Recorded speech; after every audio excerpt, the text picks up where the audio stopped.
વાખરા દહેજ ઔદ્યોગિક વિસ્તાર આપત્તિ મુક્ત કરવા સજ્જ. ઓપેલ અને પેટ્રોનેટ ખાતે mega oil chemical mock drill યોજાઈ. વાગરા તાલુકાના દહેજ સ્થિત વિશાળ ઔદ્યોગિક સંકુલમાં સંભવિત ઓઇલ અને કેમિકલ ડિઝાસ્ટરનો સામનો કરવા માટે વહીવટીતંત્રની કટોકટીની સજ્જતા ચકાસવા આજે નેશનલ અને સ્ટેટ ડિઝાસ્ટર મેનેજમેન્ટ ઓથોરિટીના સંયુક્ત ઉપક્રમે રાજ્યકક્ષાની mega offer site mock drill યોજાઈ હતી. પેટ્રોનેટ LNG અને ઓપેલ ONGC ખાતે યોજાયેલી આ મોક ડ્રીલમાં બે અલગ અલગ ગંભીર દ્રશ્યો રજૂ કરવામાં આવ્યા હતા, જેમાં વહીવટી તંત્રની ત્વરિત અને સંકલિત કામગીરી ખૂબ જ અસરકારક જોવા મળી હતી. મોક ડ્રીલમાં લેવલ 3ની એમરજન્સી જાહેર કરવામાં આવી હતી.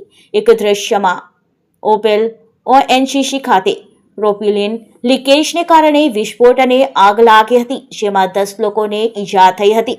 જ્યારે બીજા દ્રશ્યમાં પેટ્રોનેટ LNGની 16 ઇંચની પાઇપલાઇનમાં ભંગાણ પાડવાથી ક્રૂડ ઓઇલ લીકેજ અને આગની ઘટના દર્શાવી હતી. આપત્તિની જાણ થતાં જ જિલ્લા કલેક્ટર ગૌરાંગ મકવાણાની સૂચનાથી નાયબ કલેક્ટર MN મનાણી દહેજ ખાતે દોડ્યા ગયા હતા, જેમાં પેટ્રોનેટ ખાતે NDRF અને સ્થાનિક તંત્રના સહયોગથી 222 વ્યક્તિઓનું સફળ રેસ્ક્યુ કરવામાં આવ્યું હતું, જેમાં 4 વધુ ઇજાગ્રસ્તોને તાત્કાલિક સારવાર અપાઈ. કુલ 27 જેટલા ફાયર વાહનો ઘટના સ્થળે પહોંચ્યા, જ્યારે પોલીસ ટીમે વાહન વ્યવહારનું સુચારુ નિયમન કર્યું. આરોગ્ય તંત્ર દ્વારા PHC સેન્ટર ખાતે કામચલાઉ હોસ્પિટલ ઊભી કરવામાં આવી હતી.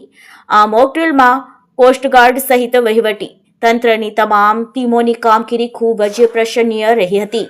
મોક ડ્રીલના અંતે નેશનલ અને સ્ટેટ ડિઝાસ્ટર મેનેજમેન્ટ ઓથોરિટીના અધિકારીઓ સાથે નાયબ કલેક્ટર શ્રી મનાણીના અધ્યક્ષસ્થાને સમીક્ષા બેઠક યોજાઈ હતી. ટીમોની કાર્યદક્ષતાની પ્રશંસા કરવાની સાથે મુક્ત મને ચર્ચા દ્વારા કામગીરી રહી ગયેલી નાની મોટી ખામીઓ ઓળખી તેમને સુધારવા માટેની વ્યૂહરચના ઘડવામાં આવી હતી, જેથી દહેજનો ઔદ્યોગિક વિસ્તાર ભવિષ્યની કોઈપણ આપત્તિનો સામનો કરવા માટે સંપૂર્ણપણે સજ્જ બની શકે.